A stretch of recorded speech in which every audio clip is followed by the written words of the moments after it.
What is happening, everybody? It's Thursday afternoon, which means it is time to break down another So Rare slate. Myself and the Flannel God, Neil Orfield, about to be breaking it down as you guys come in. All you have to do is like the video, subscribe to the YouTube channel, help support us. And if you haven't signed up at So Rare yet, use the link below in the description box because it's free.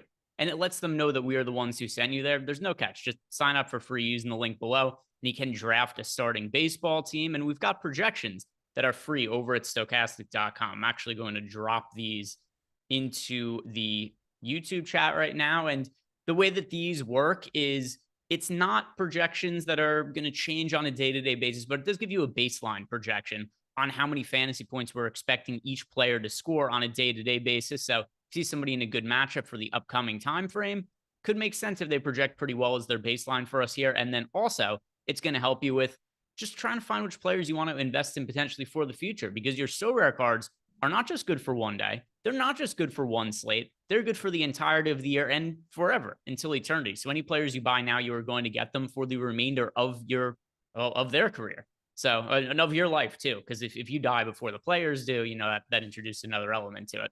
But these cards, they're going to exist in perpetuity. So sign up for free using the link that we have below. Neil, what is going on? Yeah, I'm finally on this slate. It looks like I'm actually going to win a card potentially. I mean, there's still one day left, but I've got all my Coors Field batters. I loaded up on Coors for this slate, looking pretty good. Spencer Strider let me down a little bit, but overall, still my Shane McClanahan did okay. Looks like my team is looking like it might cash. I also, by the way, put in chat the link to, if you have not yet checked out So Rare, to go click that link. You can find So Rare through our link. So I put that into chat as well as in the description of this video. But yeah, happy to be here to talk some So Rare. This is actually my final show of the day, both today and yesterday. Not having NBA live before lock is like, man, I'm done so early with like video content. Yeah, not the case for me. I am going You've never to experienced be this. no. I'm going to be doing until my time, 9 o'clock Eastern time, NBA live before lock, and then I've got a number of meetings leading up until that point as well. So I'll be a busy boy today. But let's start to look at also. Let's recap your lineup. I'm kind of curious, Mike. Would you mind pulling up Neil's lineup and we'll just see what went right, what went wrong, what could have we improved on? Because one thing that was a big focus for us when we were building his lineup the other day is we were really focusing on that Coors Field game, if I remember correctly, for last week. And that's not the one. We didn't build the lineup for this slate. We built the lineup for 2 slates ago, but kind of curious to see where you ended up going with your current lineup. And I know you have these Coors Field players, not going to be something that we really want to take advantage of for this upcoming slate, because the Colorado Rockies, what we have deemed to be the cheat code of So Rare, are going to be on the road in New York against the Mets. So let's look at what happened with the last slate. Mike, would you mind pulling that up?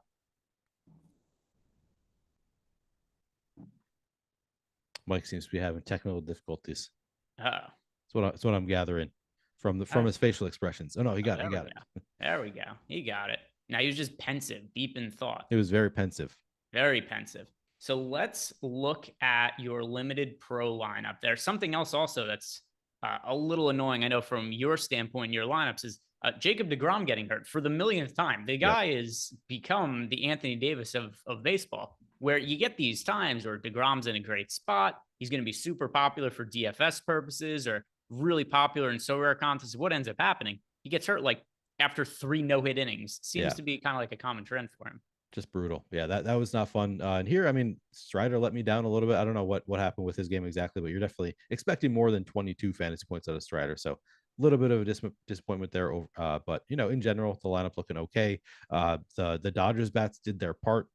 Now we've just got the 3 remaining Coors slate batters. And, I feel pretty good about them. Of course, need Ryan McMahon to turn it around, actually get some hits, get into the positive there. But overall, I think my lineup's looking okay. Yeah, and did you see the way that Max Muncy scored all his fantasy points for you? I did not. Walk-off grand slam yesterday afternoon. Ooh, damn. All right, Max. Walk-off grand slam for Max Muncy, so that delivered a bunch of points. Freddie Freeman had a big game, and then you'll see, and we've got producer Mike here, thumbs down, who is a Phillies fan, and Phillies off to a rough start so far this year. Not great for Mike, who's wearing his Phillies hat, but I do a bunch of futures on the Phillies to miss the playoffs. So at least for me, that's my rooting interest for this year. But we look at some of your other players, and you got this Coors Field stack here. So trying to read I see Chris Bryant. Chris Bryant's playing well as late. But yeah, Ryan McMahon's one who you need to Christian get off Yelich. the Schneid. Yep. Definitely need Ryan McMahon to get off the schneid. Christian Yelich, off to an okay start, but it could take a few more fantasy points there. But really, like, you can't have negative people scoring negative points. That just kills your lineup. So that's one that I'm guessing the lineups I'm competing with right now towards the top don't have Ryan McMahon. So he's the one that I'm guessing is low owned among good lineups. So yeah, need him to turn around. Hey, live though, you got Coors Field players going. And as Exactly. for Spencer Strider, who, Spencer Strider, still somebody who I love very, very much. And he's still the odds-on favorite to win the National League Cy Young, but he did have a little bit of a rough outing last time against the Mets. It was a weird game where he was pitching on additional rest. It was also an afternoon game, so Right. maybe something that just kind of took him out of his rhythm, but he was struggling to throw strikes early in that game, gave up some home runs, still had the strikeouts. He ended up going, I think it was 5 innings, and walked a bunch of hitters, gave up a couple home runs, still had 8 strikeouts. It was the first time, I think, in like 10 regular season starts that he had less than 9 strikeouts, but finished with 8. But goes to show you the kind of floor you're getting with Spencer Strider, where he had probably the worst outing that he's had in quite some time in the regular season and puts up 22 Sorare points still. So, right. And another thing too that I would say is a positive about your lineup, Shane McClanahan, who was great last year, was the odds-on favorite to win the American League Cy Young, and then kind of started to fatigue towards the tail end of the season, ended up getting hurt, went on the injured list, and then struggled a little bit once he came back. His velocity was down. He's looked great so far this year. So it looks like you're getting an ace there in Shane McClanahan to build future lineups around. So let's you want to start building a lineup and try to figure out where we want to go for the upcoming slate? Definitely. Let's see what we can do. Hopefully I have at least one starting pitcher who is actually projected to start a game. Good point. I'm trying to think that could be an issue here, but we'll see what I have. Yeah, Mike, go to the limited pro. The limited pro contest. Let's see. So for start. Okay. Oh, perfect. Wait, is McClanahan projected to start though? Does it say that? Let's see. So we have. Looks like Strider is projected to start, but not McClanahan. Yeah, McClanahan started yesterday, so I would think that's a no on him. But we've got the green PP there. I think is projected probable. I don't know what probable pitcher. Okay. Yeah. Okay. So I could play Strider in the starting pitcher spot and then play my Jordan Romano in the relief pitcher spot. Probably the better thing for me to do here is to actually go out and get another starting pitcher who's actually projected to start, and then put Spencer Strider in the relief pitcher spot, because that's just a cheat code having Spencer Strider there. So I think that's probably what I'll end up doing. But for now, we can put Strider and Romano in those spots. Or unless do you want to take a look at who's available among starting pitchers? Yeah, we could do that. The other thing also, Mike, can you click on the standings of the contest that Neil was in really quick? I'm kind of curious just to see what some of the top scoring lineups look like from the last slate. Good call. Because I still don't really have, click on that one.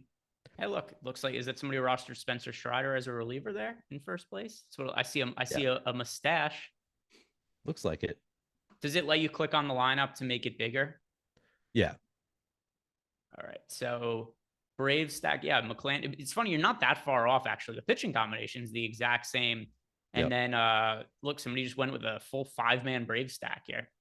Olsen, Albies, Acuna, Sean Murphy, and then Austin Riley, which is something we had talked about at one point. We weren't exactly sure what the limitations are on stacking. Right. Apparently none. You can just go and play as many hitters as you want from one team. Yeah, stack up the whole team, which maybe that's the way to go. He's lapping the field right there, 322 fantasy points. And here's somebody who actually used a reliever. We've got this lineup here, used Emmanuel Clase, and then also this one, not really a stack, though. I mean, there are some players, like there's 2 Blue Jays in there, but in general, this lineup's just kind of playing some of the best hitters. And then how many fantasy points is that for Clase for this slate? It was hard for me to see that number. 26. It's still a pretty good amount for a relief pitcher. It's less than we would expect from like Spencer Strider. Right. But I think we could put in Romano for now. Yeah. For now, we'll throw him in there. Yeah. So we'll go with Romano. I was kind of curious how many of the top lineups were going with Strider as a reliever versus how many of them just, had an actual closer. Yep. Yeah. So we'll go Strider here.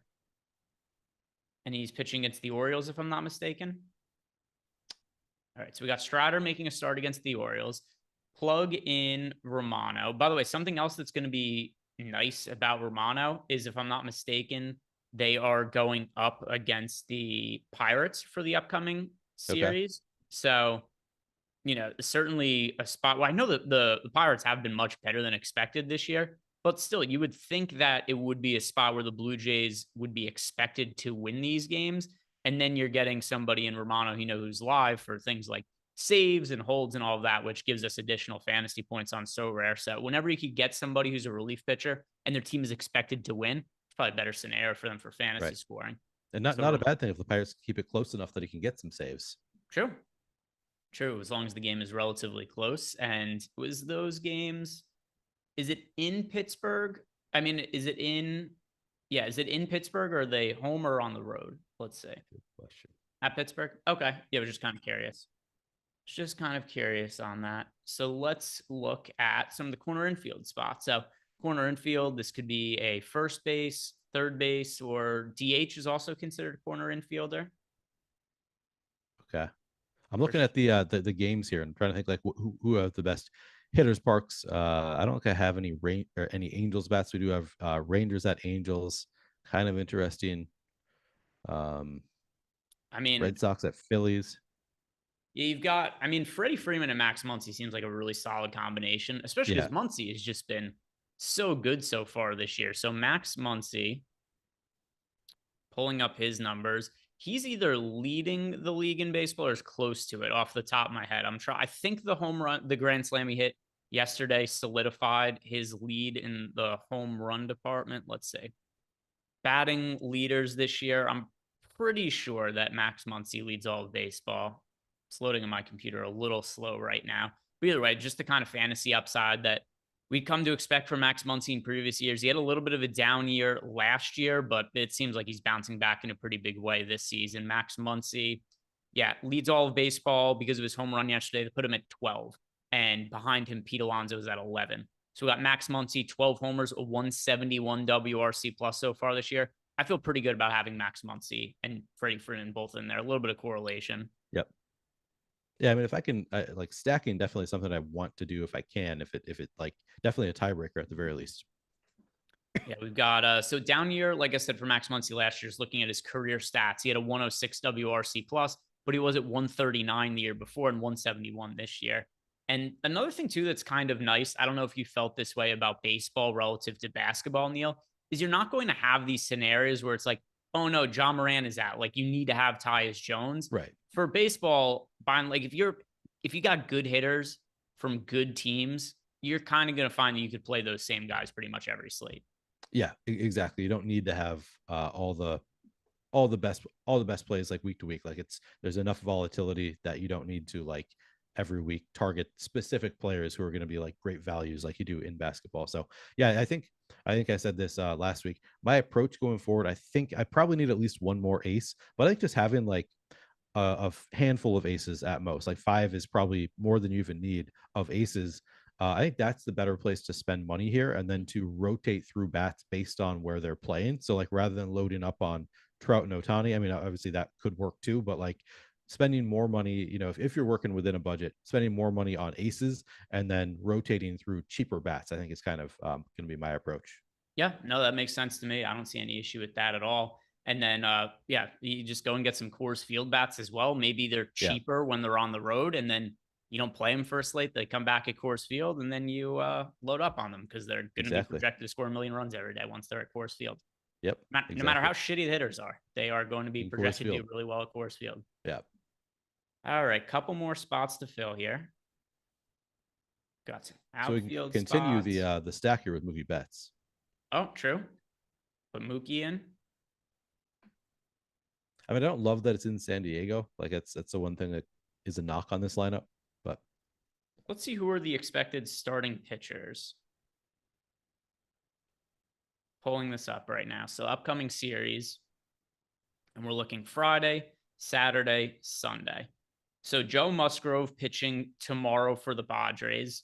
Musgrove, hard to kind of know what to make of him because he was injured to start the year. And then his first start came in Mexico City where he just got obliterated. right, But that was an unfair situation to put him in. It is funny when you look at him, it's like, hey, look, he's 1-0 with a 10.8 ERA right, yeah, as his stats. Then you got Yu Darvish is going to be the starter in the next game. And then for Sunday, it is Blake Snell, who's off to a pretty slow start this year himself. So it's fairly difficult matchups for the Dodgers hitters, but I still think it kind of makes sense to correlate them stacking together. And obviously, it's the Dodgers; they can have success against anybody. Yeah.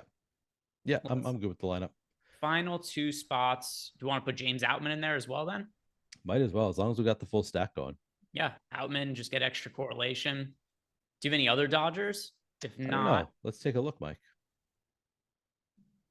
I don't know that I do, so I might not have any more. Okay. Oh, no. So let's just go with the next best available hitter. And I feel like as we're scrolling through, that's probably Brandon Lau, right? Yeah, or Anthony Rizzo. Do I have Aaron Judge still? Judge is on the injured list. Oh, okay. Yeah. Yeah, it's probably Brandon Lau. Yeah, the Yankees offense is absolute dog shit right now. I would go Brandon Lau. All right, let's do that. Let's do Brandon Lau. Yeah, Lau's numbers so far this year, by the way, I'll pull him up. Pretty damn good, as goes for the entire Tampa Bay Rays team. Tampa Bay, best record overall in baseball. And a lot of it's just so many of these guys who are kind of having like best career type years, like Wander Franco breaking out. And you got Brandon Lau right now, who has a 130 WRC plus in the first handful of games this year. Something else, too, that's kind of interesting to me, which is a little bit counterintuitive to what you would think.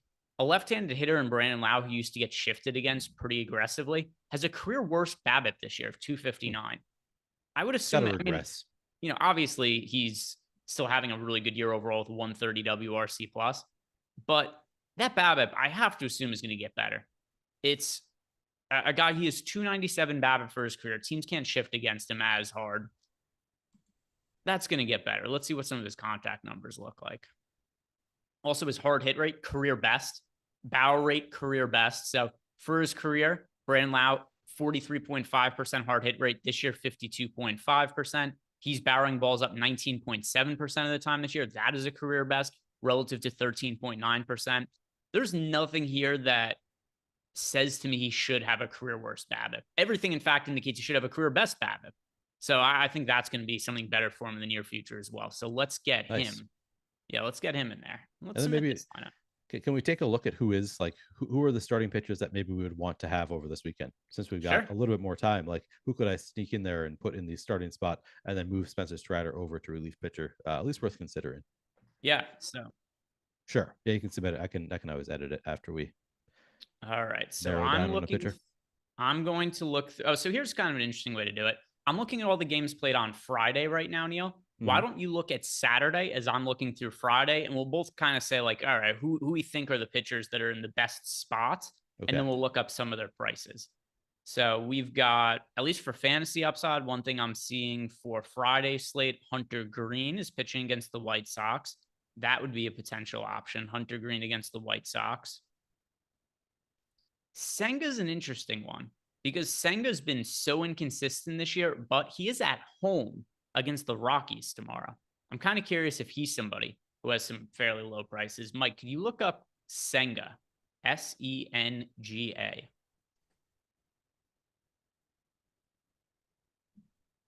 Because I think he is our best option for Friday. Okay. Yeah.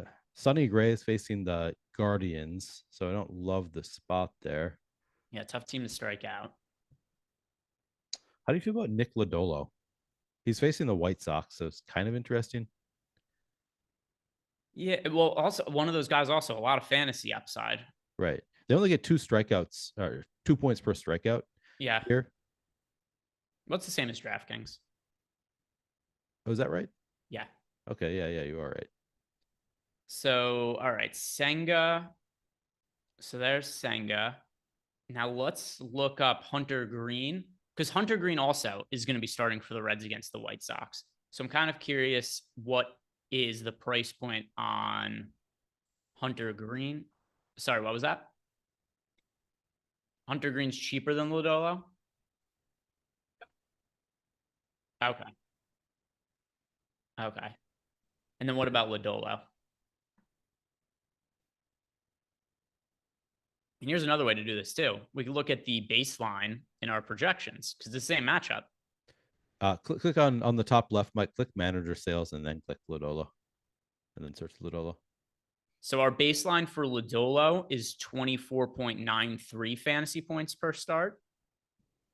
For Hunter Green, it is 23.72. So very close, but we do have Nick Lodolo as a slightly better fantasy option in the, and he's cheap. All right. So all that put together, I'd say Lodolo looks like our guy there, unless we find something better we like on Sunday. Right. But of the options we looked at so far, Lodolo's looking the best. I think that was a good find by you there, Neil. Yeah, I think I'd be happy playing Lodolo there against the White Sox, depending on what else we can find here. I don't love like the Dodgers are playing the Padres, so like Dustin May and Yu Darvish both in tough spots. In general, the better pitchers on Saturday have worse matchups generally. Out of curiosity, what is Mason Miller's price point? Mason Miller He is a might good not have a matchup. card. He might not have a card because he's Yeah, it brand is new. possible.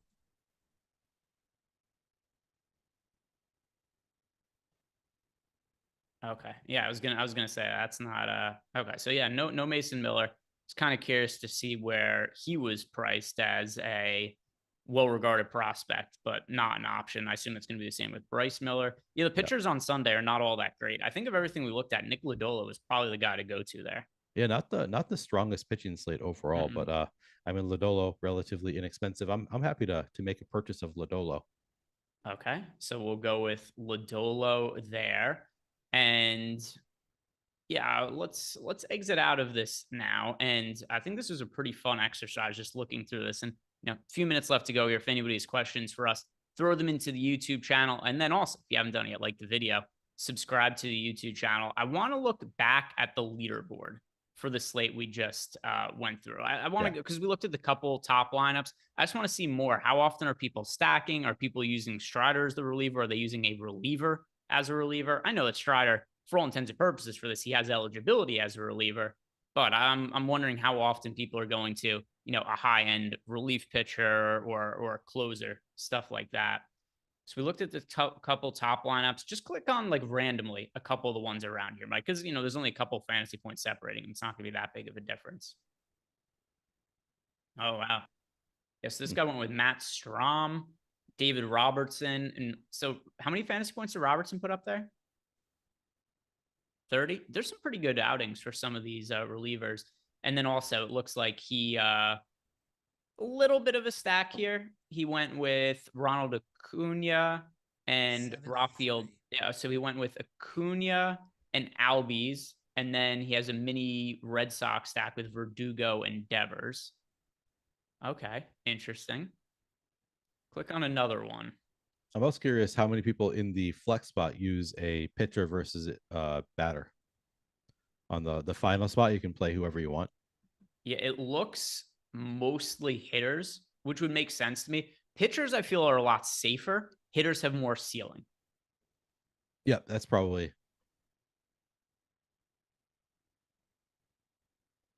okay. Yeah.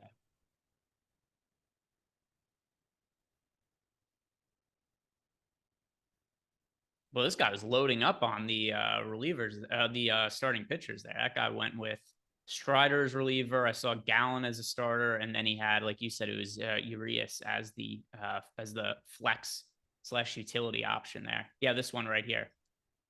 Yeah, you got to think. Make Yeah, who was somebody put up like 90 some in the previous set. I forget who it was. But there was one that was just insane. Maybe was it Brian Reynolds? Maybe I'm talking about a couple slates ago. I don't remember. So, some batter put up 90 plus points. So apparently that's possible. I'm trying to think how well no, the multiplier could help a little bit with that. But then Sure. I also want to see if we go to, let's look at the scoring really quick also. And we could close this out just by reviewing what the scoring is for everybody who is not familiar with and try to figure out like how would somebody go out and score 90 fantasy points? Probably a lot of homers, but Right. the scoring is, this is a good thought by me, but I realize it's going to be very hard to read on the screen. It's like 3 points for a run, 3 points for an RBI. Yeah, maybe can you zoom in a little or something, Mike? And then the negative points come from strikeouts, correct? Yep. Yeah, I think you get -1 or 2 per strikeout, and then also caught stealing Yeah. for bats. Well, that's fairly rare. Yeah, just -1 per strikeout or caught stealing. Boy, Ryan McMahon doing a lot of striking out for you, huh? Yeah. Come on, Ryan. Make some contact here.